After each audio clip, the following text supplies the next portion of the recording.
For me, having a nice big NA engine is good enough, you know. Like, I know all these guys today, they're all got 1,000 horsepower, 1,500 horsepower.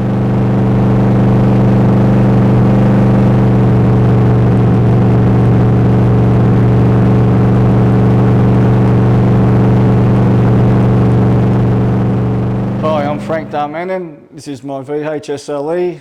Everyone knows it as ProGM8, and yeah, that's it.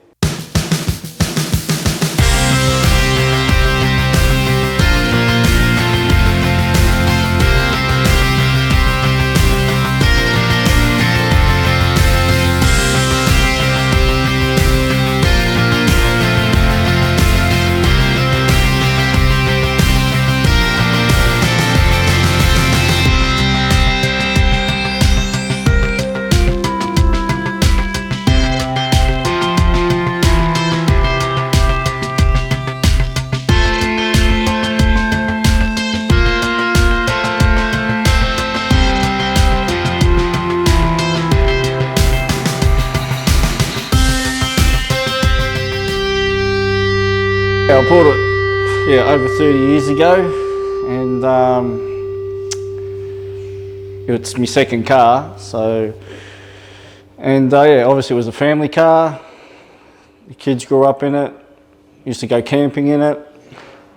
So yeah, we used to go up to Cora and the Murray there. Used to take it up there camping, and then started playing around. And then you play around to a point where, okay, it's not so much an everyday family car anymore, so and that's when the bug starts and spending all your money on the car.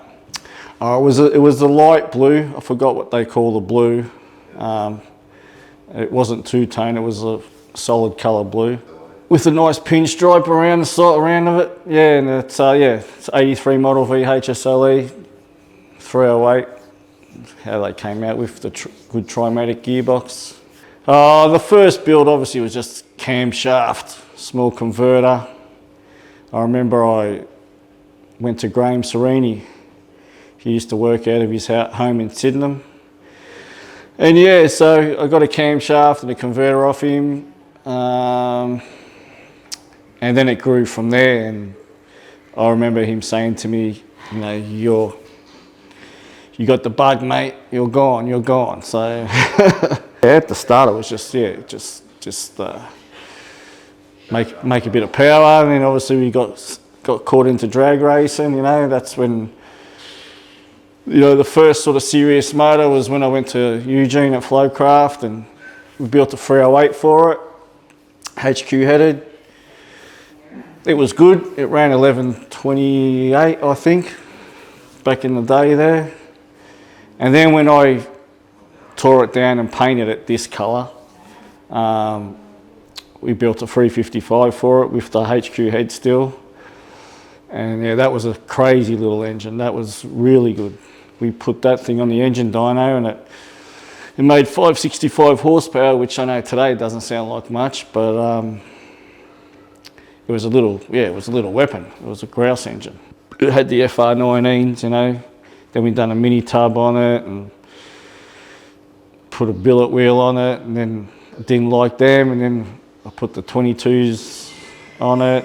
The reason why we painted it blue was because, so the first time when we took it to the Summernats, we got an encouragement award, and I remember Elvis going up to the judge. I think it might have been Drago. I'm pretty sure it was him back in those days too. And Elvis goes, "What's this encouragement award mean?" He's like, "Oh, it means the car's there, but you know, if the undercarriage was there, blah blah blah, same colour, whatever, you know, you would have done well." So yeah, then we friggin' stripped it again and bloody done the undercarriage, and then we took it back to the Summernats. Then 2009, I reckon it was, and. Yeah, I think we got third best sedan or something back then in 2009. So yeah. So this one, the final build, yeah. So how this come about was, I went for a drive one day and I gave it a bit of a hit and I had fancy diff brackets on it before, and they weren't solid, they weren't that strong, and they twisted and it jammed the rear wheel up into the guard, blah, blah, blah. We done a little bit of damage. So from that, obviously looking at repairing it, fixing it, and then I just sort of thought, I'm gonna tear it right down. I'm gonna take it to Johnny Lang, get him to tub it, and from tubbing it, ended up being a full floor, cut the whole floor out, full chassis, 4-link, John's diff, blah, blah, blah.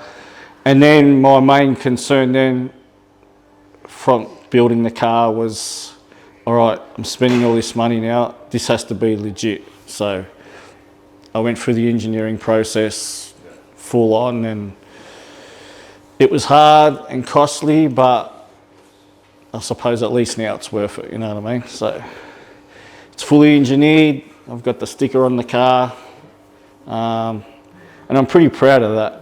I'm proud of that probably more than anything, you know, so.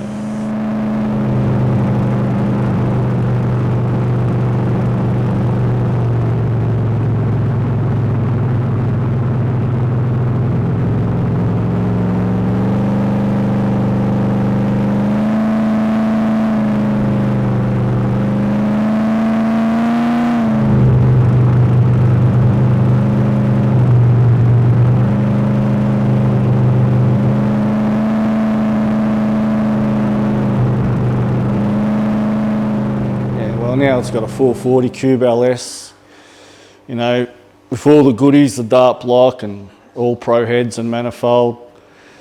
Obviously fuel injected, Mtron ECU, Aaron at DTM done all that stuff and tuned it, traction control, and it's amazing how good it is. Like, it's like it's not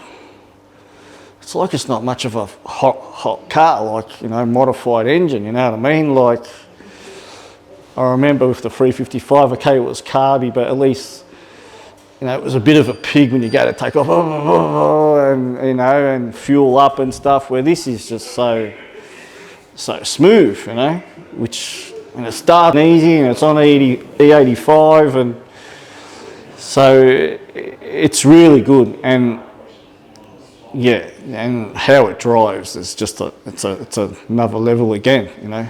Yeah, I don't think it can get much better than this now. Like, you know, for me, having a nice big NA engine is good enough, you know. Like, I know all these guys today, they're all got 1,000 horsepower, 1,500 horsepower, but they're all boosted, you know. They're all forced induction, which good on them, you know, but the car drives amazing, yeah, and it's got power, you know, it's fast, it's a fast car.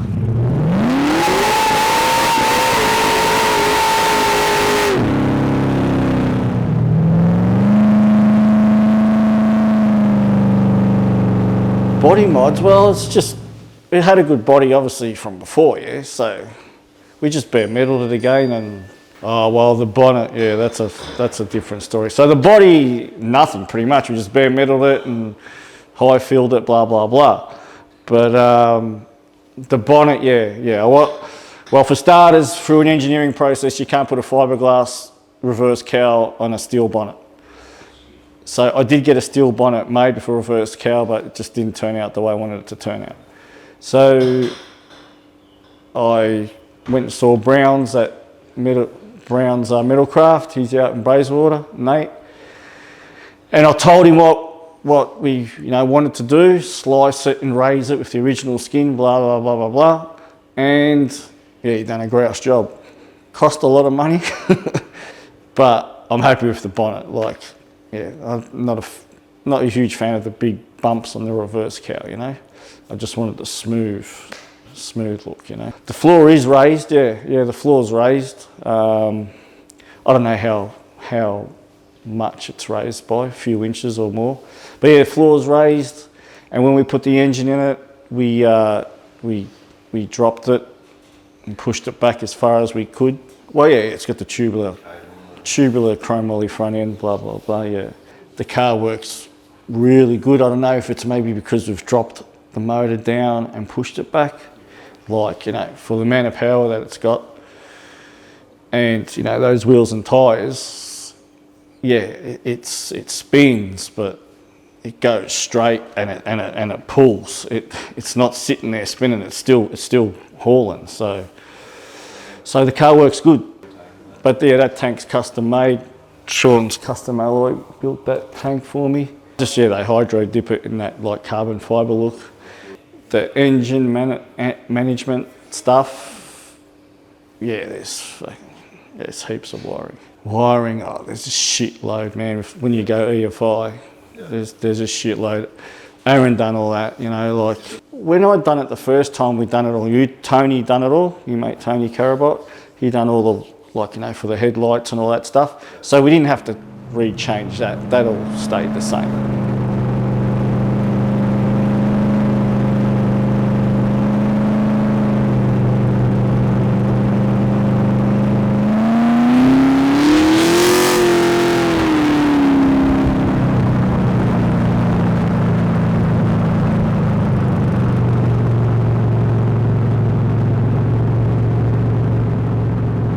Well, interior are VK Brock seats. My little mate Richard, he done the trim, and he done it the first time too. So the first time when the car came out, everyone tripped out over the trim, you know. It was sort of like unseen before. I didn't have much of a big stereo, but I didn't like the friggin' stereo. You know, when you got a motor, you don't want to listen to music, you need to listen to that motor. So yeah, Richard done the trim years ago. And like I said, it was pretty awesome back then, and everyone sort of like tripped out when they saw the trim in it. Now, yeah, we just redone it. It's got the Brock seats in it, which had to custom make the back seat because of the big wheel tubs. So we made it so when you look at the seat, it doesn't look like it's tubbed. You know what I mean? Where people, they tub them and they try and put a seat back in, it doesn't work. There was a lot of work that went into the trim as well, you know. You know, Napa leather, Alcantara suede on the roof. It's got a one-piece roof lining. The carpet, it's like AMG or something carpet, I think. Richard had to pipe it all, put like piping on the edge of the carpet, whatever. Well, obviously the console's a whole new console. The dash, well, the head unit I left sort of the same because I like the automatic gauges still. You know, even though I've got the ECU screen and everything's, you know, getting monitored and measured off the ECU. I put that back in, how it sort of was before, and the console, it's all wrapped in leather obviously, same as the dash in the Napa leather.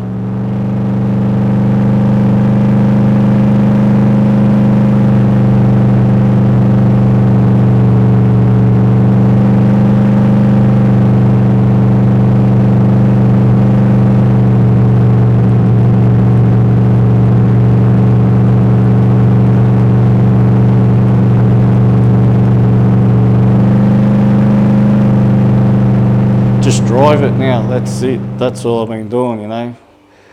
Just drive it now and just enjoy it. I'll drive it obviously to car meets, car shows or whatever.